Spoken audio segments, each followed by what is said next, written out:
So I want to talk about education, and I want to talk about creativity. My contention is that creativity now is as important in education as literacy, and we should treat it with the same status. What we do know is, if you're not prepared to be wrong, you'll never come up with anything original. By the time they get to be adults, most kids have lost that capacity. They have become frightened of being wrong, and we run our companies this, by the way. We stigmatize mistakes, and we're now running national education systems where mistakes are the worst thing you can make. The result is that we are educating people out of their creative capacities.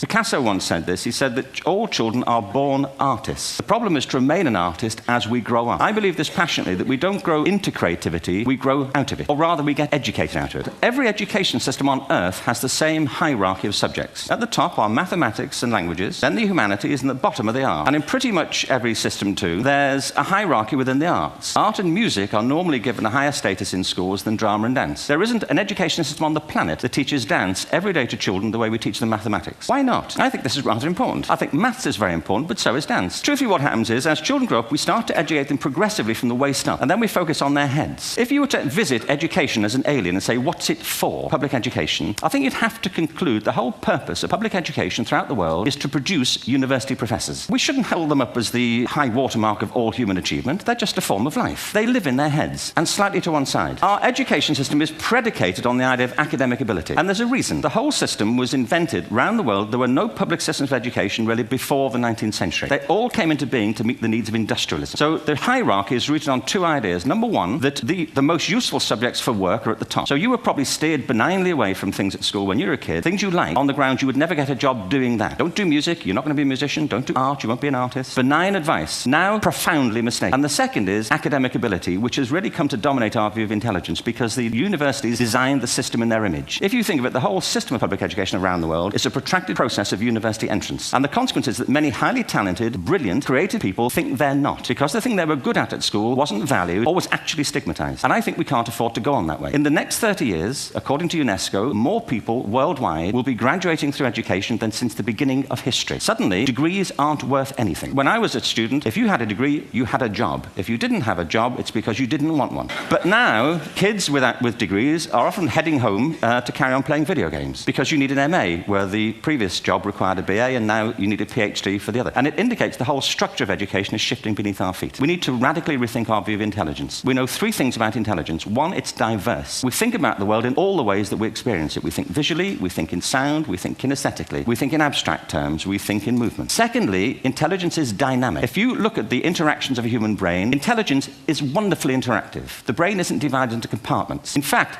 creativity, which I define as the process of having original ideas that have value, more often than not, comes about through the interaction of different disciplinary ways of seeing things. And the third thing about intelligence is it's distinct. I'm doing a new book at the moment called Epiphany, which is based on a series of interviews with people about how they discovered their talent. I'm fascinated by how people got to be there. It's really prompted by a conversation I had with a wonderful woman who most people have never heard of. She's called Gillian Lynne. She's a choreographer, and everybody knows her work. She did Cats and Phantom of the Opera. Gillian and I had lunch one day. I said, how'd you get to be a dancer? And she said it was interesting. When she was at school, she was really hopeless. And the school in the 30s wrote to her parents and said, we think Gillian has a learning disorder. You couldn't concentrate. She was fidgeting. I think now they'd say she had ADHD. She went to see this specialist. In the end, he said, wait here, we'll be back. We won't be very long. And they went and left her. As they went out the room, he turned on the radio. And when they got out the room, he said to her mother, just stand and watch her. The minute they left the room, she said she was on her feet, moving to the music. And they watched for a few minutes, and he turned to her mother, and he said, you know, Mrs. Lynne, Gillian isn't sick. She's a dancer. Take her to a dance school. I said, what happened? That she did. I can't tell you how wonderful it was. We walked in this room, and it was full of people like me. People who couldn't sit still. People who had to move to think. She eventually graduated from the Royal Ballet School, found her own company, the Gillian Lynne Dance Company, met Andrew Lloyd Webber. She's been responsible for some of those successful musical theatre productions in history. She's given pleasure to millions, and she's a multi-millionaire. Somebody else might have put her on medication and told her to calm down. I believe our only hope for the future is to adopt a new conception of human ecology, one in which we start to reconstitute our conception of the richness of human capacity. Our education system has mined our minds in the way that we've strip-mined the earth for a particular commodity, and for the future, it won't serve us. We have to rethink the fundamental principles on which we're educating our children. What TED celebrates is the gift of the human imagination. We have to be careful now that we use this gift wisely and that we avert some of the scenarios that we've talked about. And the only way we'll do it is by seeing our creative capacities for the richness they are and seeing our children for the hope that they are. And our task is to educate their whole being so they can face this future. By the way, we may not see this future, but they will. And our job is to help them make something of it. Thank you very much.